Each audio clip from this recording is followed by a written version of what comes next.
A gente já viu nas aulas anteriores a oxidação dos ácidos graxos de cadeia par. Da mesma forma, ele vai ocorrer normalmente. Eu tenho um acil-CoA graxo, representado aqui em cima, um acil-CoA graxo, que vai ser oxidado, gerando acetil-CoA mais NADH, e FADH2. Bom, tudo bem. Mas isso é um processo padrão para ácidos graxos, substrato par, né? De, por exemplo, o palmitato. Eu gosto do palmitato. Sempre cito ele nas aulas. 16 carbonos, substrato par. Então, essa é a reação padrão. Porém, um ácido graxo de substrato ímpar, como produto final, eu não vou ter um acetil-CoA. Porque se eu for oxidando, no final eu vou ter um produto de 3 carbonos, que é o propionil-CoA. Compare a estrutura do acetil-CoA com a do propionil-CoA. Possui esse carboninho a mais.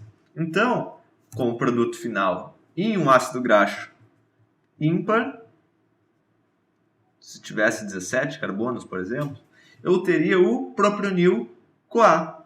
Então, esse é o produto final depois de sucessivas beta-oxidações. Então, esse propionil-CoA vai precisar ser transformado em um outro produto energético para ser utilizado em nosso corpo.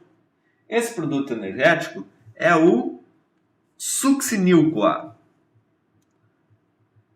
Para chegar até aqui, o propionil-CoA vai passar por duas reações. Então, esse aqui em cima é o propionil-CoA.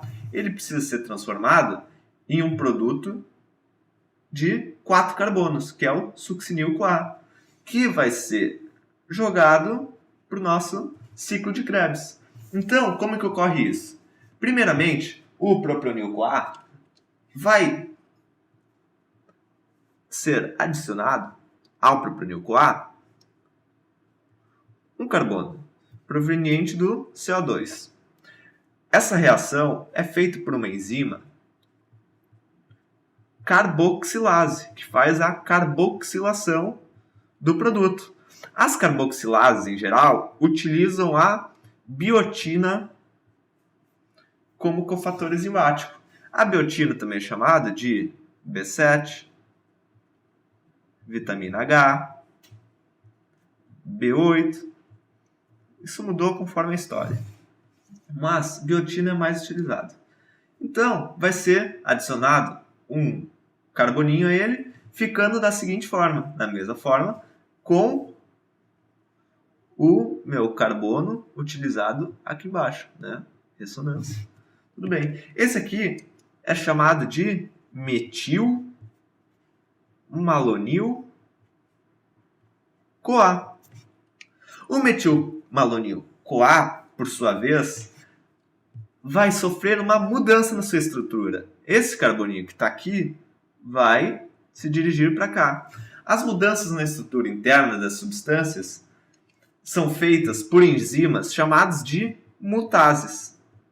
Tá? Então, sofre ação de uma enzima que é uma mutase, que utiliza a B12 como cofator. Então, finalmente, teremos o succinil-CoA, produto de 4 carbonos, que pode ser usado no ciclo de Krebs. Esse é o jeito de me desfazer do propionil-CoA.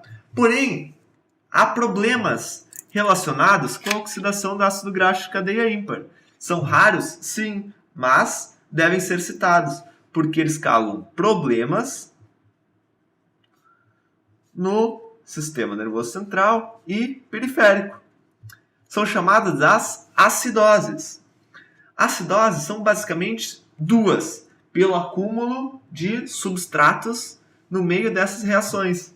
Ela pode ser uma acidose metilmalônica, quando há acúmulo de metilmalonil-CoA, ou propiônica.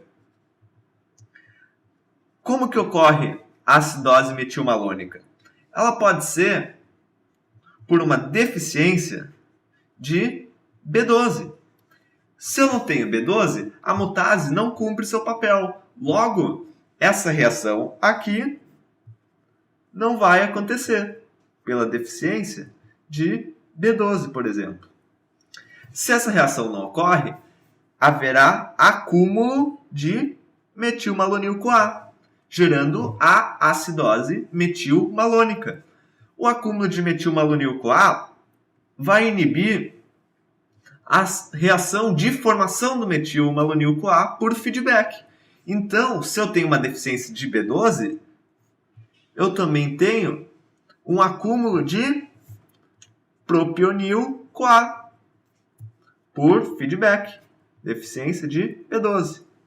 Então, a deficiência de B12 está relacionada tanto com a acidose propiônica quanto a acidose metilmalônica. Mas a acidose propiônica também pode estar relacionado com a deficiência de biotina. Uma das formas bizarras de acontecer a deficiência de biotina é por causa de uma proteína chamada de avidina. Ela é encontrada no ovo, mas para realmente haver problema com a avidina, você precisa comer 20 ovos crus. E uma pessoa normal não faz isso. Então, mesmo assim, a gente precisa citar que deficiência de B12, de biotina, também causa acidose propiônica, porque a carboxilase não vai ter sua atuação. Então, acúmulo de propionil-CoA, acidose propiônica. Relembrando, então, as duas acidoses, problemas no sistema nervoso central e periférico. Então tá, pessoal. Para nossa aula de hoje, era isso. Até mais.